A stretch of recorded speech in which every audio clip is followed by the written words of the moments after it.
ലബ്ധ ഖുർആൻ masters അവതരിപ്പിക്കുന്നു ഖുർആനിക സന്ദേശം. 1 minute please. അസ്സലാമു അലൈക്കും വറഹ്മത്തുള്ളാഹി. അൽ ഹസദ്, അസൂയ ഇസ്ലാമിൽ വലിയ തിന്മയായാണ് കണക്കാക്കുന്നത്.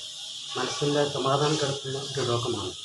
ഖുർആനിൽ അസൂയയെപ്പറ്റി സൂറത്തുൽ ഫലഖ് 5-ാമത്തെ ആയത്തിൽ ഒമിൻ ശർരി ഹാസിദിൻ ഇദാ ഹസദ്, അസൂയാലും അസൂയപ്പെടുമ്പോഴും ഉണ്ടാകുന്ന തിന്മയിൽ നിന്നും ഞാൻ കാവൽ തേടുന്നു. അസൂയ അത്രയും വലിയ തിന്മയായതുകൊണ്ടാണ് ദിവസവും രാവിലെയും വൈകുന്നേരം ഇതുപോലെ കാവൽ തേടാൻ അല്ലാഹു കൽപ്പിച്ചത്.